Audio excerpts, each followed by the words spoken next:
mulai hari ini kita tidur terpisah. Ucapan dingin dari Bima malam itu memutus kebersamaan kami begitu saja. Aku mencoba bertahan dan menahan rasa sakit hingga akhirnya sebuah rahasia kelam di balik laci kerjanya terbongkar. Niat jahat dan pengkhianatan yang ia sembunyikan memicu keberanianku untuk mengambil langkah besar. Pergi dan tidak akan pernah kembali lagi. Assalamualaikum sahabatku semuanya. Apa kabar kalian hari ini? Semoga selalu sehat dan dalam lindungannya. Kisah kali ini tentang perjuangan, keteguhan hati, dan pembalasan elegan seorang istri yang berhasil mempertahankan harga dirinya. Penasaran bagaimana cerita selanjutnya? Mari kita simak cerita selengkapnya. Malam semakin larut dan kesunyian di dalam rumah kami terasa semakin menekan dada. Jarum jam dinding di ruang tengah terus berdetak dengan suara yang teratur, seolah memperjelas betapa senyapnya suasana di antara kami berdua. Aku duduk di tepi ranjang merapikan pinggiran sprei putih yang sudah terpasang rapi sembari menunggu suamiku Bima selesai dengan urusannya di ruang kerja. Selama 5 tahun membangun bahtera rumah tangga, aku selalu percaya bahwa keterbukaan dan rasa kasih sayang adalah fondasi utama kami. Dari masa-masa awal membangun kehidupan yang sederhana hingga akhirnya, kami bisa menikmati kenyamanan hidup seperti saat ini. Namun dalam beberapa bulan terakhir ada sesuatu yang perlahan berubah. Ada jarak yang mulai membentang samar pada awalnya, tetapi kian hari kian nyata. Langkah kaki Bima terdengar mendekat dari arah luar kamar. Pintunya terbuka perlahan, memperlihatkan sosok pria yang sangat kukenal, namun terasa asing dalam beberapa waktu terakhir. Wajahnya tampak lelah, tetapi matanya dingin. Tidak ada senyum hangat yang biasanya menyapa saat ia melangkah masuk ke dalam kamar tempat kami berbagi cerita sebelum tidur. Ia tidak langsung menuju ke tempat tidur. Langkahnya terhenti di dekat lemari pakaian. Tanpa mengucapkan sepatah kata pun, Bima membuka pintu lemari, mengambil sebuah bantal tambahan dan menarik selimut tebal dari dalam rak. Aku menatap tindakannya dengan kening berkerot. Mas Bima, mau membawa selimut itu kemana? Apakah pendingin ruangannya terlalu dingin untukmu? Tanyaku lembut. Mencoba memecahkan keheningan yang serba canggung itu, Bima membalikkan badannya. Ia berdiri mematung di dekat pintu kamar tamu yang tersambung dengan area utama, memegang bantal dan selimut di dadanya. Ia tidak menatap mataku secara langsung. Pandangannya dialihkan ke arah jendela luar yang tertutup tirai gelap. Mulai hari ini kita tidur terpisah, ucap Bima. Suaranya terdengar sangat datar, tegas, dan tanpa hembusan emosi sama sekali. Kata-kata itu terucap begitu saja, seperti sebuah keputusan sepihak yang tidak membutuhkan ruang untuk diskusi atau pertimbangan. Aku tertegun. Kata-katanya menggantung di udara malam, membuat suasana di kamar seketika menjadi membeku. Aku merasa ada sesuatu yang berhembus kencang di dalam dadaku. Tidur terpisah. Kenapa mendadak sekali, Mas? Apakah ada masalah di antara kita yang belum kita selesaikan? Takku berupaya menjaga agar suaraku tidak bergetar. Bima menarik napas panjang lalu menghembuskannya perlahan. Kepalanya sedikit terangkat, namun matanya tetap enggan berselisih pandang denganku. Aku hanya butuh ruang sendiri. Pekerjaanku di kantor sangat menumpuk dan aku sangat lelah setiap hari. Aku tidak ingin diganggu oleh siapapun termasuk dirimu. Aku butuh ketenangan saat beristirahat. Tapi kita bisa membicarakan ini baik-baik. Mas, kalau kamu lelah atau butuh waktu untuk menenangkan pikiran, kita tidak harus sampai tidur terpisah seperti ini. Rumah tangga kita tidak pernah seperti ini sebelumnya. Bisikku mencoba menghampirinya dengan pelan. Bima mundur satu langkah. Isyarat tubuhnya sangat jelas. Ia menolak kedekatan. Keputusanku sudah bulat. Tolong hargai itu. Mulai malam ini aku akan tidur di kamar tamu. Jangan masuk ke sana tanpa izin dariku. Sebelum aku sempat membalas ucapannya, Bima memutar badan, melangkah masuk ke dalam kamar tamu, dan menutup pintunya dengan suara berdentang pelan. Suara kunci pintu yang diputar dari dalam terdengar sangat jelas di telingaku. Aku berdiri sendirian di tengah kamar yang luas itu. Keheningan kembali melingkupi ruangan. Aku memandangi pintu kamar tamu yang kini tertutup rapat. Ada perasaan tidak percaya yang membayangi pikiranku. Tidak ada pertengkaran hebat yang mendahului malam ini. Tidak ada perbedaan pendapat yang memicu amarah. Yang ada hanyalah sebuah sikap dingin yang tiba-tiba dijatuhkan di atas pundakku. Aku kembali duduk di tepi ranjang. Kasur yang biasanya terasa hangat dan nyaman kini terasa begitu luas dan dingin. Aku menarik napas dalam-dalam. Berusaha menenangkan pikiran yang mulai dipenuhi oleh berbagai pertanyaan. Ibu pernah mengajariku sebuah nasihat yang selalu kutinggalkan di dalam hati. saat badai ujian datang secara tiba-tiba, jangan biarkan emosi menguasai pikiran. Keputusan terbaik lahir dari ketenangan, bukan dari luapan rasa marah. Baiklah, jika itu kemauanmu saat ini, Mas. Bisiku pada diri sendiri di dalam kamar yang sunyi.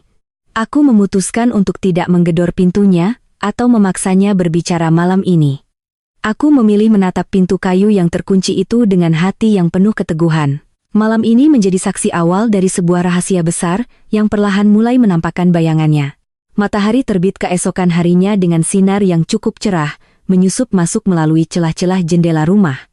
Namun kecerahan di luar sana sama sekali tidak mengubah suasana di dalam rumah kami. Sejak keputusan dingin Bima di malam sebelumnya, suasana di antara kami berubah menjadi sangat formal dan canggung seperti dua orang asing yang kebetulan tinggal di bawah satu atap yang sama. Pagi itu, aku tetap menjalankan kewajibanku sebagai seorang istri dengan sebaik-baiknya.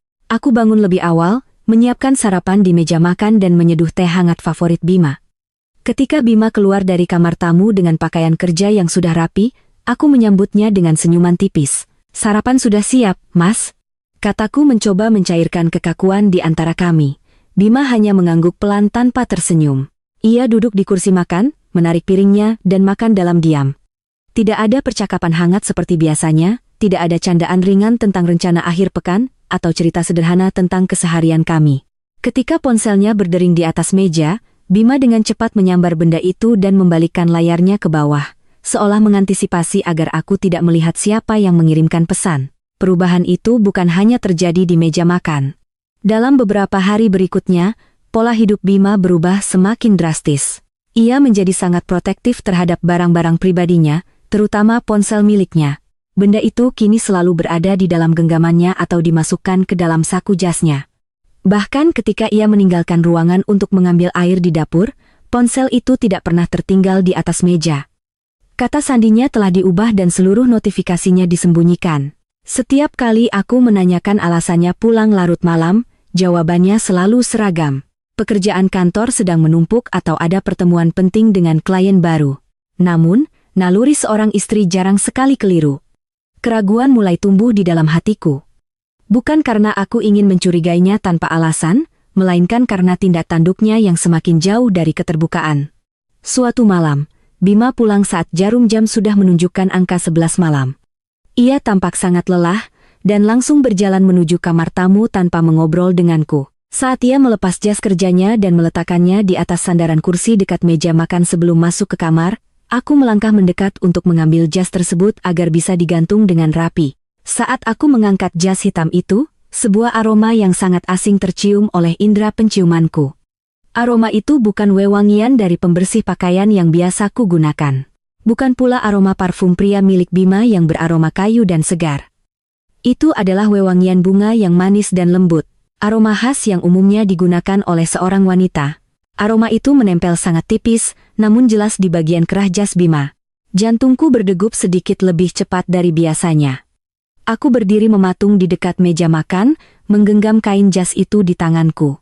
Pikiranku mulai menyambungkan berbagai titik yang selama ini terasa janggal. Keputusan mendadak untuk tidur terpisah, sikap yang tertutup, ponsel yang selalu terkunci rapat, dan kini aroma wewangian wanita yang asing di pakaian kerjanya. Namun, aku menahan diri untuk tidak langsung berprasangka buruk atau berteriak meminta penjelasan. Pengalaman hidup mengajarkanku bahwa tuduhan tanpa bukti hanya akan memicu perdebatan sia-sia dan memberikan kesempatan bagi pihak yang bersalah untuk bergeming di balik kebohongan. Aku memejamkan mata sejenak, menghembuskan napas panjang, lalu menggantungkan jas itu di tempatnya dengan rapi. Aku berjanji pada diriku sendiri untuk tetap tenang, mengamati situasi dengan kepala dingin, dan mengumpulkan kebenaran secara perlahan. Ketenangan adalah perisaiku saat ini. Jika memang ada hal yang disembunyikan dariku, waktu pasti akan membukanya sampai tuntas. Hari-hari berikutnya berlalu dengan ritme yang relatif sama. Bima semakin sibuk dengan aktivitasnya sendiri. Sementara aku terus menjalankan tugas sehari-hari sembari menjaga kewaspadaan.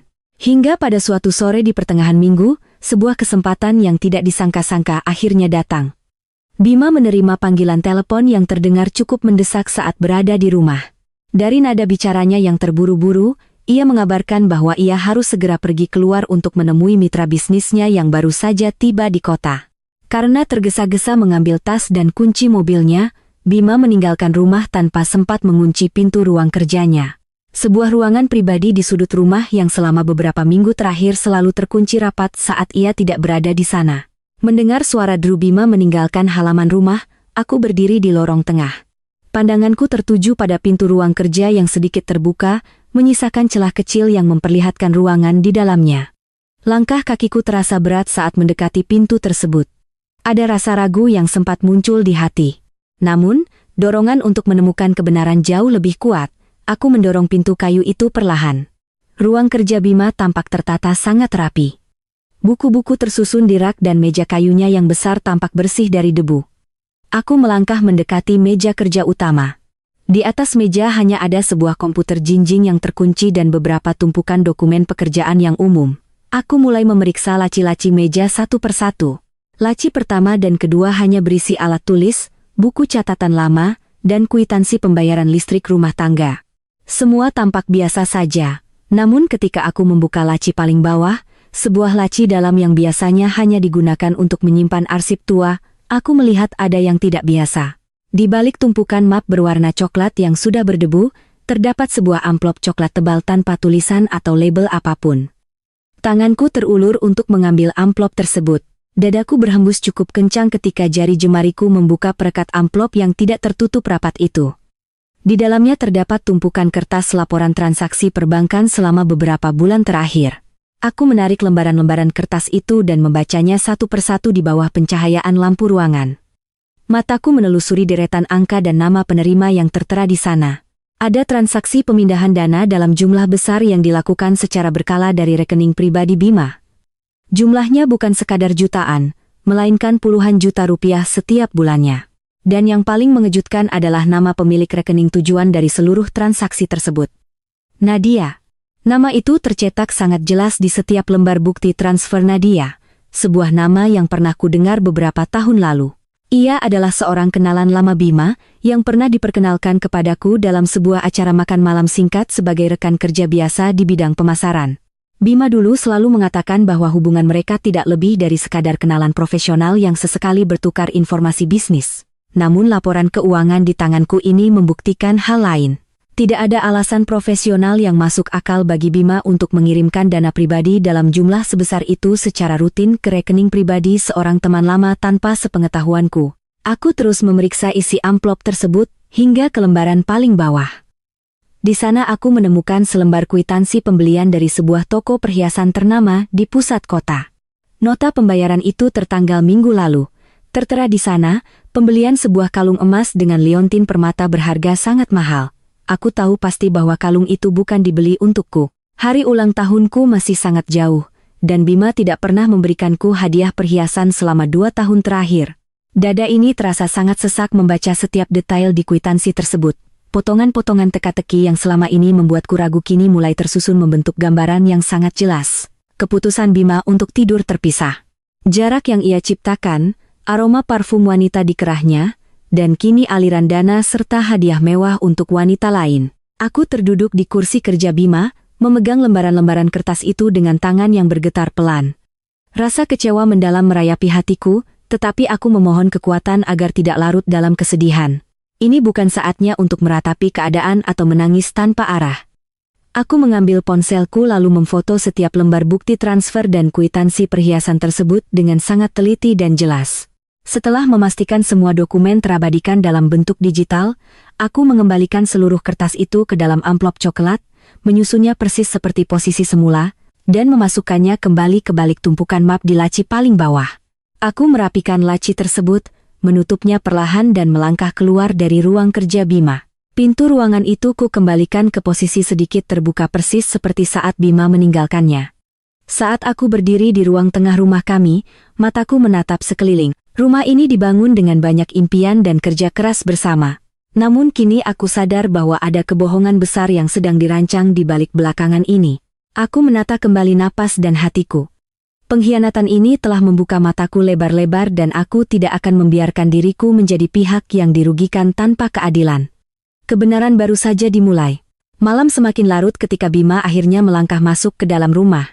Langkah kakinya terdengar pelan di atas lantai keramik ruang tamu.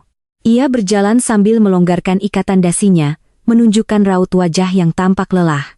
Namun, bagi diriku yang kini telah mengantongi kebenaran di balik laci meja kerjanya, raut wajah itu tak lebih dari sekadar topeng yang rapi.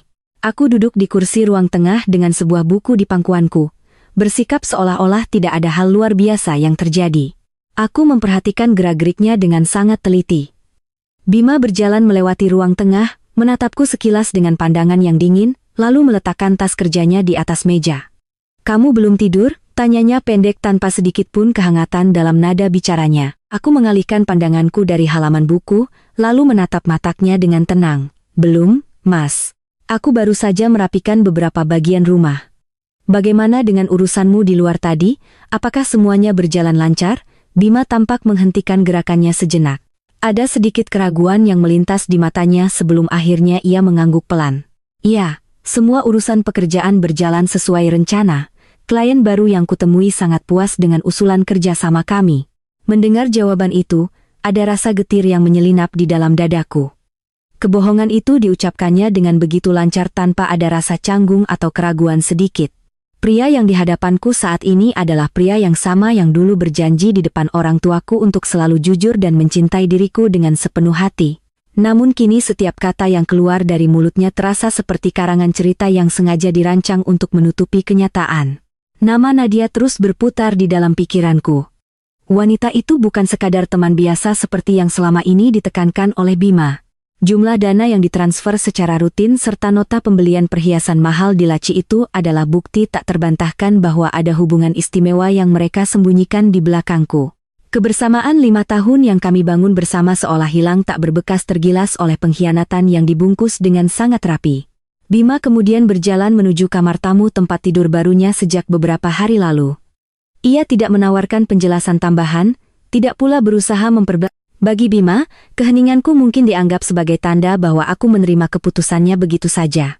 Ia mengira bahwa aku adalah seorang istri yang lugu yang mudah menerima alasan, tanpa pernah mempertanyakan apa yang terjadi di balik layarnya. Ketika pintu kamar tamu itu terkunci kembali dari dalam, aku menghela napas panjang. Aku menatap pintu kayu itu dengan keteguhan hati yang semakin mantap. Kesedihan dan rasa kecewa memang sempat membuat dadaku terasa sesak, tetapi aku menolak untuk tenggelam dalam ratapan yang tak berguna. Rasa hormat pada diriku sendiri bangkit dengan kuat. Aku sadar bahwa dalam situasi seperti ini, bertindak impulsif seperti berteriak atau memaki tidak akan membuahkan hasil yang baik. Hal itu hanya akan membuat Bima bersikap defensif dan mencari alasan untuk memutarbalikkan kenyataan. Aku harus tetap tenang, bertindak cerdas, dan mengumpulkan lebih banyak bukti konkret sebelum mengambil langkah besar berikutnya. Topeng yang dikenakan Bima sudah mulai terbuka di mataku, dan aku akan memastikan bahwa seluruh rahasianya akan terungkap sepenuhnya. Akhir pekan pun tiba. Udara di Sabtu pagi itu terasa cukup hangat, namun ketegangan di dalam rumah kami tetap terasa begitu tebal. Seperti biasa, Bima bangun lebih awal, dan langsung bersiap-siap dengan pakaian yang sangat rapi. Ia mengenakan kemeja terbaiknya, menyemprotkan harum wewangian yang biasa, dan merapikan rambutnya di depan cermin. Saat ia berjalan menuju pintu depan, aku menyapanya dari arah dapur. "Mas Bima mau pergi kemana pagi ini? Hari ini kan hari Sabtu, bukankah kantor libur?"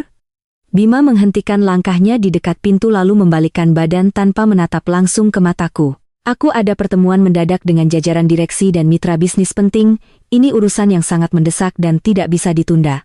Aku mungkin akan pulang sore atau malam hari." Alasan itu terdengar sangat tidak asing. Aku hanya tersenyum tipis dan mengangguk pelan. "Baiklah, Mas. Hati-hati di jalan." Begitu suara mobil Bima terdengar meninggalkan pekarangan rumah, aku langsung melangkah cepat menuju kamar utama. Aku mengganti pakaianku dengan pakaian yang lebih sederhana dan tidak mencolok, mengambil tas kecil berisi dokumen penting serta ponselku. Aku tahu hari ini adalah kesempatan terbaik untuk melihat dengan mata kepalaku sendiri apa yang sebenarnya Bima sembunyikan selama ini. Aku segera berjalan keluar rumah dan memesan taksi dari jalan raya di dekat kompleks perkimian kami. Aku meminta pengemudi taksi untuk mengikuti mobil Bima dari jarak yang cukup aman agar tidak menimbulkan kecurigaan. Pengemudi taksi yang ramah itu mengangguk mengerti setelah aku menjelaskan secara singkat bahwa aku perlu mengikuti mobil suamiku untuk sebuah urusan penting. Perjalanan itu memakan waktu sekitar 30 menit. Mobil Bima tidak mengarah ke kawasan perkantoran di pusat kota seperti yang ia katakan sebelumnya. Sebaliknya, mobilnya berbelok menuju kawasan pinggir kota yang asri dan tenang, tempat di mana terdapat banyak kafe-kafe bernuansa taman yang tersembunyi dari keramaian. Mobil Bima akhirnya berhenti di area parkir sebuah kafe bernuansa terbuka dengan pepohonan rindang. Dari dalam taksi yang berhenti beberapa meter di belakangnya, aku memperhatikan Bima turun dari mobil dengan senyuman lebar di wajahnya. Senyuman hangat yang sudah lama tidak pernah ia tunjukkan di rumah. Aku membayar ongkos taksi lalu turun dengan langkah pelan. Aku berjalan memasuki area kafe tersebut, memilih meja kecil di bagian dalam yang terhalang oleh tumpukan tanaman hias besar, namun tetap memberikan pandangan yang sangat jelas ke arah meja utama di dekat jendela taman. Tak lama kemudian, seorang wanita bergaun biru anggun melangkah mendekati meja Bima. Wajahnya sangat kukenal dari foto-foto lama yang pernah kuton. Itu adalah Nadia. Nadia menyambut Bima dengan hangat dan Bima berdiri lalu menyambutnya dengan penuh perhatian. Aku duduk terpaku di kursiku, menyaksikan pemandangan itu dari kejauhan. Bima dan Nadia duduk berhadapan tertawa bersama dan mengobrol dengan sangat akrab. Raut wajah Bima tampak begitu bahagia dan bebas dari beban, sangat bertolak belakang dengan wajah dingin dan lelah yang selalu ia tampilkan ketika berada di rumah bersamaku. Puncak dari pemandangan itu terjadi ketika Bima mengambil sebuah kotak perhiasan kecil dari dalam saku jasnya. Ia membuka kotak tersebut memperlihatkan sebuah kalung emas berliontin cantik. Kalung yang persis sama dengan yang tertera di kwitansi pembelian yang kubaca beberapa hari lalu di ruang kerjanya. Bima kemudian berdiri dan melingkarkan kalung itu ke leher Nadia dengan gerakan yang sangat lembut dan mesra. Nadia tersenyum lebar dan menyentuh kalung itu dengan rasa gembira. Pandangan itu membuat dadaku terasa amat sesak, seakan ada beban berat yang menindih kepalaku. Namun di saat yang sama, rasa sakit itu membakar habis sisa-sisa keraguan di dalam hatiku. Kini segalanya sudah terbukti secara nyata. Pengkhianatan itu bukan lagi sekadar dugaan atau angka-angka di atas kertas, melainkan sebuah kenyataan pahit yang terpampang jelas di depan mataku. Melihat pemandangan di depan mata sudah cukup membuat hatiku mantap untuk mengambil tindakan. Rasa sakit yang kurasakan perlahan berubah menjadi sebuah kekuatan baru. Kekuatan untuk melindungi harga diriku dan masa depanku. Aku tidak ingin berlama-lama berada di tempat itu menyaksikan sandiwara mereka yang menyakitkan. Aku berdiri dari kursiku dan bersiap untuk melangkah keluar dari kafe secara perlahan tanpa menarik perhatian. Namun, saat aku melintasi jalan kecil di balik lorong tanaman hias yang membatasi area dalam kafe dengan area taman belakang yang lebih sepi, aku menyadari bahwa meja Bima dan Nadia berada sangat dekat dengan celah dinding kayu dekoratif tempatku berdiri. Suara percakapan mereka terdengar cukup jelas di antara gesekan daun-daun taman. Aku menghentikan langkahku secara refleks ketika mendengar Nadia menyebut namaku dalam obrolan mereka. Apakah dia benar-benar tidak curiga sama sekali dengan perubahan sikapmu belakangan ini, Mas? Tanya Nadia dengan nada suara yang penuh rasa penasaran. Suara Bima terdengar terkekeh pelan sebelum menjawab, sama sekali tidak. Dia itu terlalu percaya padaku dan tidak pernah berpikiran buruk. Saat aku memutuskan untuk tidur terpisah dan bersikap dingin, dia hanya menurut tanpa banyak bertanya. Dia mengira aku benar-benar lelah karena urusan pekerjaan. Nadia tertawa kecil mendengarnya. Tapi sampai kapan kamu akan berpura-pura seperti ini di rumah? Tidak akan lama lagi. Sahut Bima dengan nada suara yang sangat meyakinkan dan penuh perhitungan. Rencanaku sangat sederhana. Dengan bersikap dingin dan mengabaikannya setiap hari, dia akan merasa tertekan, kesepian, dan frustrasi. Pada akhirnya dia yang akan menyerah dan mengajukan perceraian terlebih dahulu. Jika dia yang meminta cerai duluan, aku tidak perlu memberikan ganti rugi besar, dan dia akan pergi dengan tangan kosong. Jantungku berdegup kencang mendengar ucapan itu. Tanganku terpejam erat di samping tubuhku. Jadi selama ini keputusan untuk tidur terpisah dan sikap dinginnya bukan sekadar luapan emosi atau rasa jenuh biasa, melainkan sebuah taktik psikologis yang dirancang dengan sangat dingin untuk menekan mentalitas diriku. Namun kejutan terbesar belum selesai sampai di situ. Ucapan Bima berikutnya benar-benar membuka tabir kejahatan yang selama ini tersimpan rapat. Setelah dia pergi dari rumah itu, lanjut Bima dengan nada percaya diri. Seluruh aset rumah dan sisa tabungan gabungan kami, bisa kita ambil alih secara penuh. Kebanyakan sertifikat dan dokumen memang atas namaku. Meskipun dia yang banyak mengeluarkan modal dari harta warisan orang tuanya dulu, Dia terlalu lugu karena mempercayakan semua administrasi kepadaku. Nanti kita bisa tinggal di rumah itu bersama tanpa ada gangguan lagi. Nat tersenyum puas mendengarnya. Kamu benar-benar cerdas, Mas. Aku akan sabar menunggu saat itu tiba. Mendengar percakapan itu, seluruh tubuhku bergetar. Bukan karena takut atau sedih, melainkan karena rasa gusar dan terkejut yang luar biasa. Bima bukan hanya telah mengkhianati ikatan pernikahan kami, tetapi ia juga merencanakan sebuah skenario jahat untuk merampas seluruh hak dan harta milikku yang selama ini kukumpulkan dari hasil warisan orang tuaku. Ia mengira aku akan hancur oleh permainan mentalnya.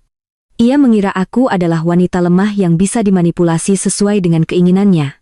Namun, Bima telah melakukan kesalahan yang sangat besar dengan meremehkan keteguhan hati seorang wanita yang terdesak oleh pengkhianatan. Aku menarik napas dalam-dalam, menguasai emosiku, dan melangkah pergi dari kafe itu dengan penuh ketenangan. Rahasia terbesar telah terbongkar sepenuhnya di depan mataku. Rencana jahatnya kini telah diketahui. Aku tidak akan menjadi korban yang menangis di sudut kamar, melainkan aku akan menjadi orang yang memegang kendali atas jalan cerita ini selanjutnya. Permainan Bima baru saja dimulai, tetapi akulah yang akan menentukan bagaimana akhir dari segalanya. Langkah kakiku terasa jauh lebih mantap saat keluar dari kafe bernuansa taman tersebut. Udara siang yang hangat menyapa wajahku, namun di dalam dada ketenangan luar biasa yang baru saja lahir. Rasa sakit hati dan kesedihan yang sempat bergejolak kini telah menguap sepenuhnya, berganti menjadi sebuah tekad yang tak tergoyahkan. Bima dan Nadia mengira mereka sedang memainkan sebuah permainan catur yang cerdik di mana aku hanya dianggap sebagai bidak lemah yang pasrah menerima nasib. Mereka meyakini bahwa taktik dingin dan isolasi emosional yang Bima terapkan akan membuatku patah semangat, lalu pergi meninggalkan segalanya begitu saja. Namun, mereka lupa satu hal yang sangat mendasar. Keheningan seorang wanita bukan berarti ketidakberdayaan, melainkan cara terbaik untuk mengamati situasi dengan saksama.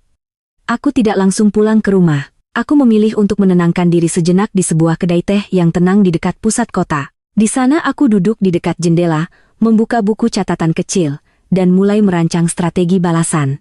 Jika Bima telah menyusun skenario jahat untuk merampas hak-hakku, maka aku akan menyusun langkah hukum yang legal dan tak terbantahkan untuk melindungi diriku sendiri. Langkah pertama yang kuambil adalah menghubungi seorang pengacara senior bernama Ibu Kusuma. Beliau adalah sahabat baik mendiang ayahku yang berpengalaman luas dalam menangani hukum keluarga dan pertanahan. Melalui sambungan telepon, aku menceritakan situasi yang sedang kuhadapi secara singkat dan jelas. Jangan panik dan jangan bertindak impulsif. Pesan Ibu Kusuma dari seberang telepon dengan suara yang menenangkan, kumpulkan semua bukti fisik dan digital yang kamu miliki. Kita akan memeriksa seluruh legalitas kepemilikan aset dan rekening kalian. Sore itu juga aku bergegas menuju kantor hukum Ibu Kusuma. Di dalam ruang kerjanya yang bernuansa kayunan hangat, aku menyerahkan semua dokumen yang berhasil aku abadikan melalui foto di ponselku. Mulai dari bukti transaksi transfer dana berkala ke rekening Nadia, kwitansi pembelian kalung emas mewah, hingga salinan surat-surat rumah. Ibu Kusuma memeriksa berkas-berkas tersebut dengan cermat memakai kacamatanya.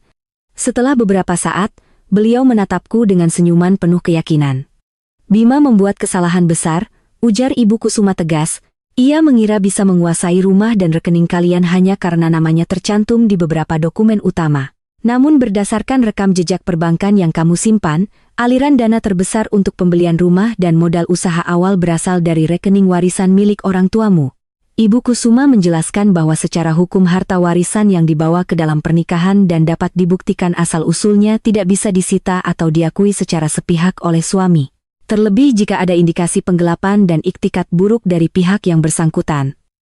Kita akan menyiapkan kejutan cadangan untuknya. Tambah Ibu Kusuma.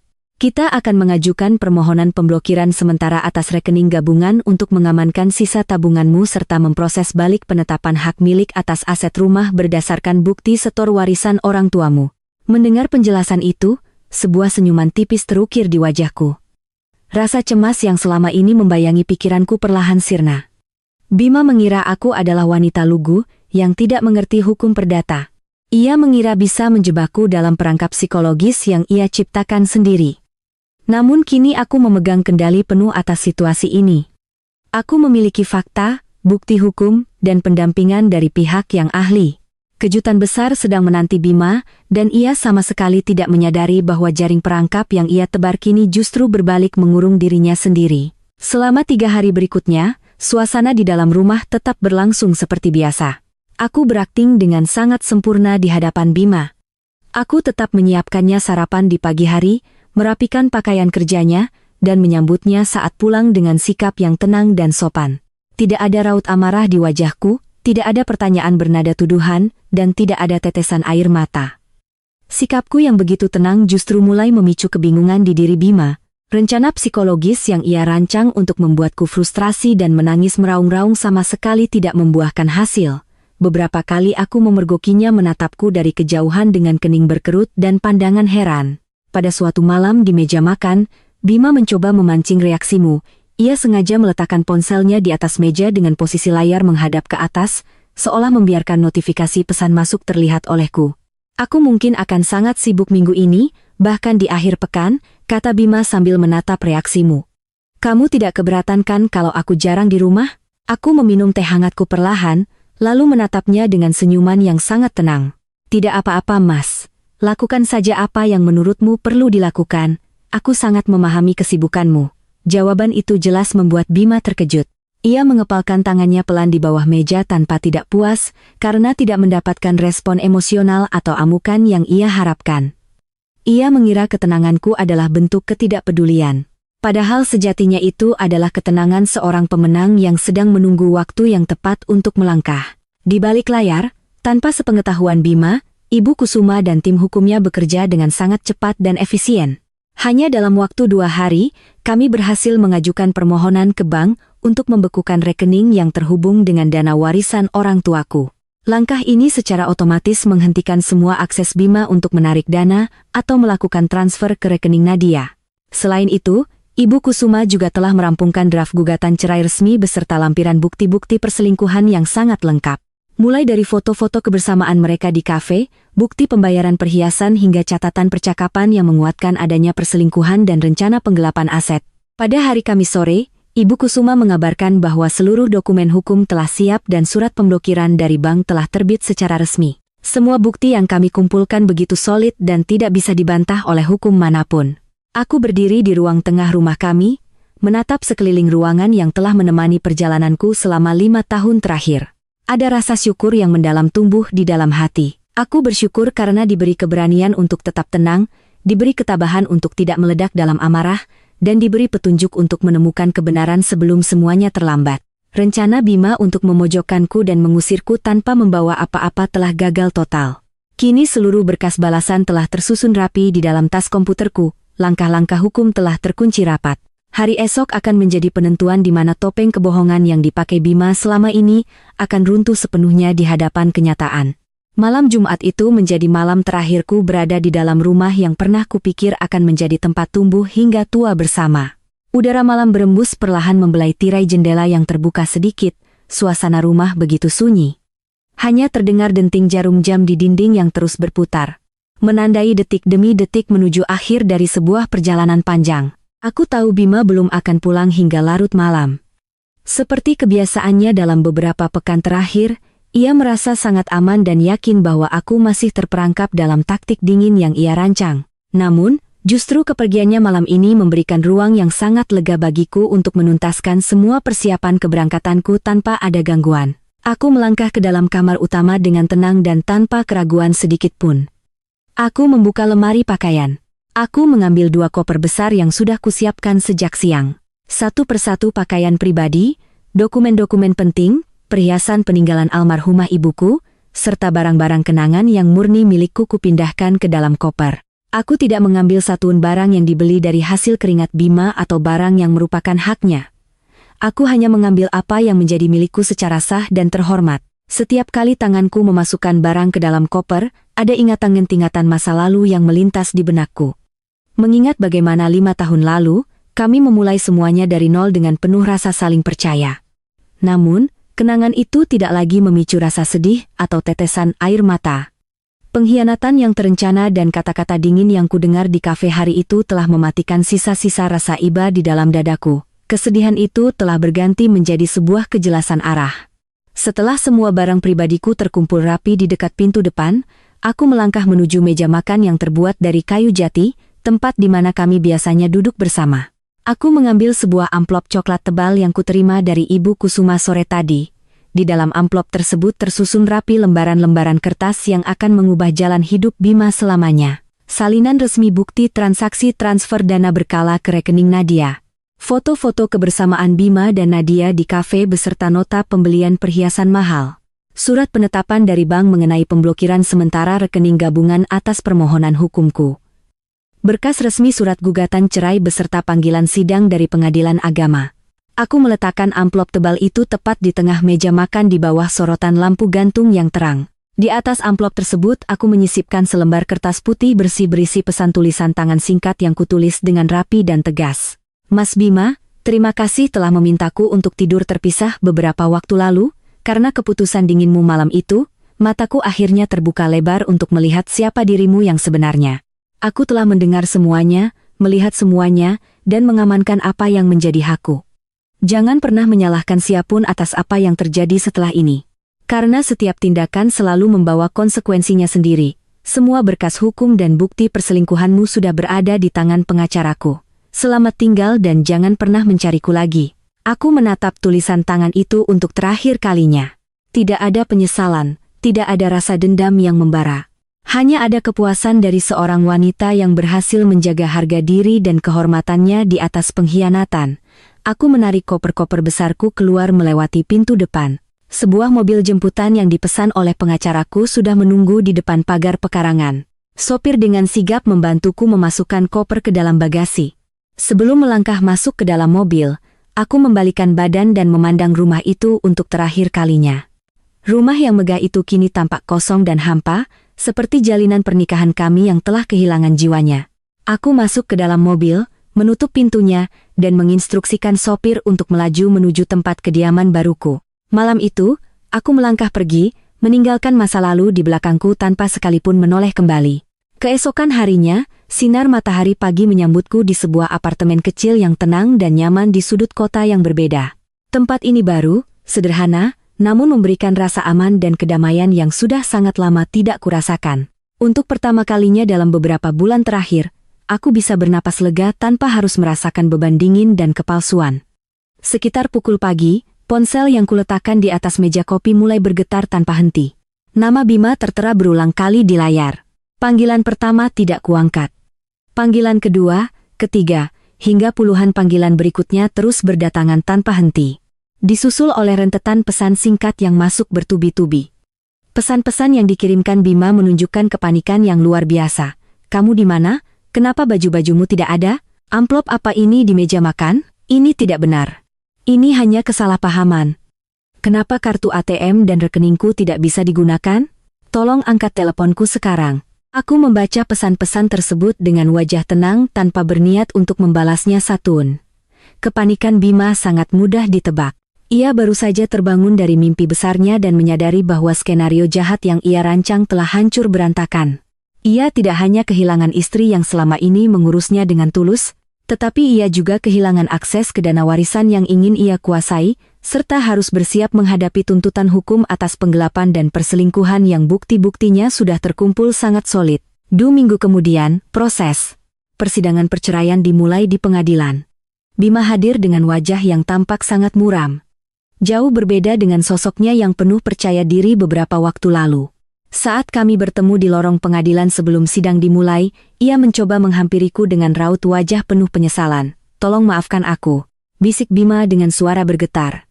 Tidak berani menatap mataku dengan tegak, aku mengaku bersalah. Aku telah terbuai oleh bujuk rayu dan kesombonganku sendiri. Tolong beri aku kesempatan kedua untuk memperbaiki semuanya. Aku menatapnya dengan penuh ketenangan. Tidak ada amarah di mataku, hanya ada kepastian yang kokoh. Kesempatan itu sudah habis saat kamu memilih untuk membohongiku dan merencanakan hal yang buruk di belakangku. Mas, penyesalan selalu datang di akhir untuk memberi pelajaran, bukan untuk memutar kembali waktu. Proses hukum berjalan dengan sangat lancar. Berkat bukti-bukti fisik, laporan perbankan, dan kesaksian yang sangat kuat dari tim Ibu Kusuma, majelis hakim memutuskan perceraian kami secara sah. Seluruh aset dan dana yang terbukti bersumber dari warisan orang tuaku dikembalikan sepenuhnya kepadaku. Bima tidak mendapatkan satuun hak atas harta tersebut, dan reputasinya hancur di mata keluarga besar, serta rekan kerjanya akibat bukti perselingkuhan yang terbuka di persidangan. Nadia, wanita yang menjadi pasangan selingkuhnya, langsung meninggalkannya begitu tahu Bima tidak lagi memiliki harta dan aset mewah yang dulu ia janjikan. Bima akhirnya harus menanggung akibat dari perbuatannya sendiri, hidup dalam kesendirian, rasa malu, dan penyesalan yang mendalam. Kini beberapa bulan telah berlalu sejak hari itu, aku berdiri di balkon apartemenku, menikmati angin sore yang berhembus lembut. Aku telah membuka lembaran baru dalam hidupku dengan menjalankan usaha mandiri yang sudah lama kuimpikan. Kehidupanku kini dipenuhi oleh kedamaian, rasa syukur, dan kebebasan. Dari kisah perjalanan hidupku ini, aku belajar sebuah pelajaran yang sangat berharga. Bahwa dalam sebuah pernikahan, rasa cinta memang penting, tetapi rasa hormat, kejujuran, dan kesetiaan adalah tiang utamanya. Ketika kesetiaan telah dikhianati dan kejujuran dihancurkan, jangan pernah takut untuk melangkah pergi. Menjaga harga diri dan keteguhan hati jauh lebih berharga daripada bertahan dalam kepalsuan. Aku telah melangkah pergi dari masa lalu yang kelam, dan aku tidak akan pernah menyesal atau kembali lagi. Sahabatku, terima kasih banyak kepada seluruh penonton yang telah menyimak kisah perjuangan hidup ini dari awal hingga akhir.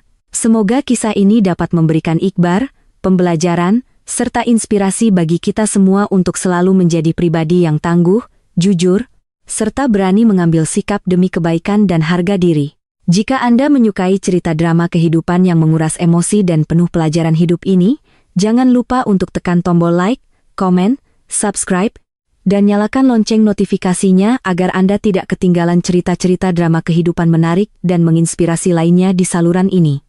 Sampai jumpa di kisah-kisah penuh inspirasi berikutnya. Terima kasih.